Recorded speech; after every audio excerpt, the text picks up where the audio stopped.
I think Lynette McKernan's story is synonymous with the birth of the game in Victoria. She would go to the games and watch my brothers play, and then if she'd seen a girl, she would approach them and see if they were interested in playing. She even put an advertisement in the local paper, in the milk bar window as well. Even the postman's daughter, she recruited her as well, which was a wonderful thing.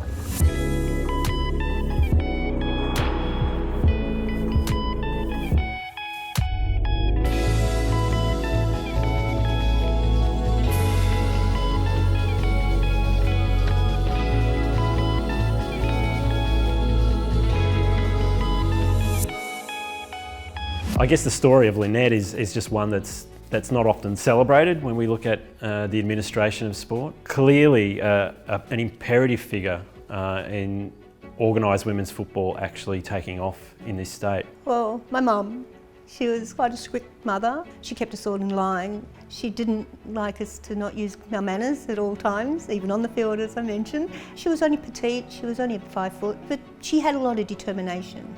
If she wanted to do something and she set her mind on it, that's what she did. So she wasn't going to let the men or anybody stand in her way. By Football Victoria itself, we actually banned women playing junior sport. The wonderful era of the 60s was feminism really becoming a strong issue from a political perspective, yet our sport was essentially closing the doors on young junior girls playing it.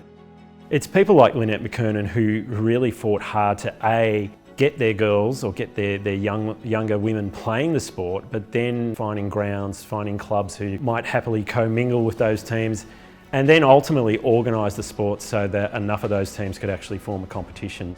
She was a very determined woman. She had to deal with a lot of issues inside and outside the home, so she built her strengths through her connection to the football industry. It was her outlet. There's probably been evidence over the previous decade of teams from all around the state, particularly in regional Victoria. The old Slavia club had a girls team, we had teams in Morwell, Geelong.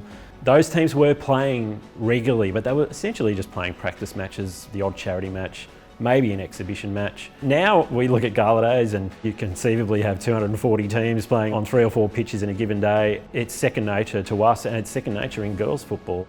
The gala day was a buzz, and Dufton won the trophy of the day, which was an amazing thing. My sister Julie, who was the captain of the team, accepted the trophy, and she was smiling from ear to ear, and Mum couldn't wait to smile off her face either, and it turned out the best day.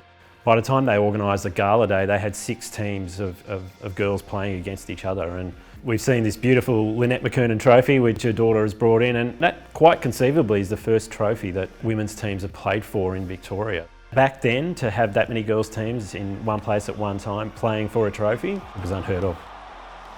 We look at Lynette McKernan, she's essentially investing her own time and money to put this event on and then buy that trophy and donate it to the girls that played it. It's a strong legacy to leave behind, but I think Lynette's work was really just starting at that point. She just thoroughly enjoyed being around the club and helping out. Like if they wanted her to organise the presentation evening, she would organise it. She didn't think twice about it, even though it was their job.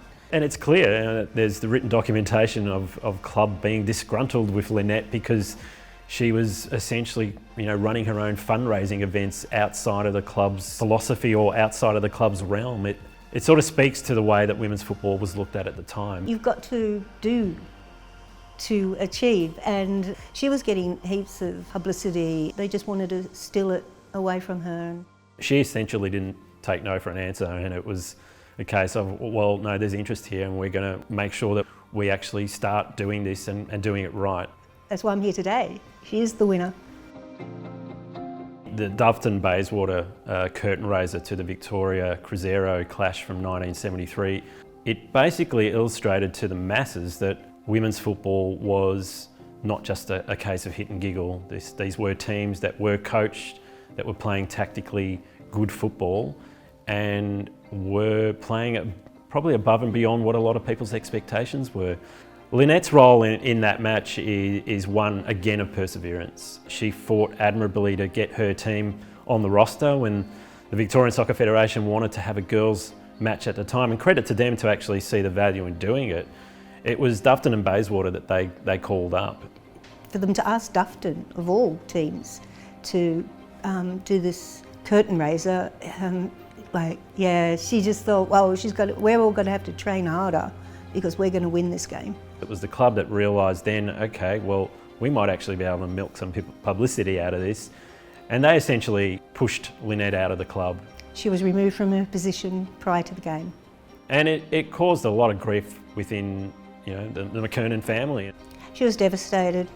She was a great coach and all the girls admired her. I couldn't speak. I just couldn't speak. I couldn't stop shaking after I heard the news. She fought tooth and nail to get her daughters on the pitch, so she approached Eric Holbrook. Eric was the coach at Bayswater at the time. He had 2 ladies out on maternity leave, which was a great thing for me and my sisters. He was thrilled to have us join his team for that game. Lynette's daughters actually did take the field of play. We went out there and played against our old team, but we wore our old jerseys. Oddly enough, played in their Dufton strips, which I guess from that perspective really gives you a sense of how much the sport was in its infancy, but also at the time when they took the field of play, there were anywhere from 10 to 12,000 spectators watching that game. We were all nervous, but once we got out there and then they stopped the wolf whistling and then they started to get excited when we started to play because they could see that we had talent. We weren't just little girls running around out there. We all knew what we were doing and we were there for that purpose. And it was great to hear the men suddenly cheering us on, and it makes you play harder as well. Lynette's fingerprints are all over a lot of those key events. She was elected to the first VWSA committee. Her role was significant in that regard and she was rewarded with representation on that committee. And going to the inaugural meeting and getting on the committee, that meant so much to her because that was her goal, that's what she was aiming for. She wanted a league for us girls. We deserved more.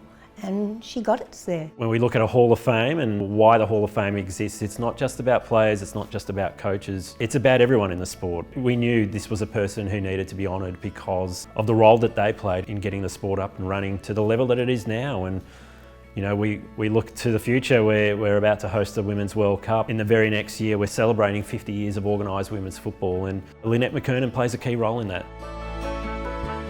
She would definitely be proud of seeing what's happened today. The Matildas, they're amazing. She would have probably gone to every game. She wouldn't have missed one. She would have adored seeing Sam Kerr. She's so brilliant and my mum would have adopted her, as an extra daughter. There isn't longevity there in her administrative career, but she's at those touch points. Gala days involving women's teams or girls' teams, which was unheard of. Agitation at her local club to get female and women's representation, and ultimately playing a key role in ensuring that her club A gets selected, but then her daughters take the field of play in a game that she fought tooth and nail for. And then ultimately the birth of the Victorian Women's Soccer Association. And we now have Football Victoria with a strong makeup of girls and women playing the sport. So she'd look on that with a very great sense of pride, but also knowing that she put the hours and the work in to get there. That's why I'm so proud of her and her achievements, and that she didn't step back and let the men walk all over her. She thought, no, you can't do this. I have this at home. I'm not having it outside the house as well. So, bring it on, guys. She's had a tremendous impact on women's football in this state and leaves a huge legacy. I just wanted her to just be recognised for the little part that she played. I never imagined it would get to this, and she's not here to enjoy that dream, but a dream come true, really. Well, for me.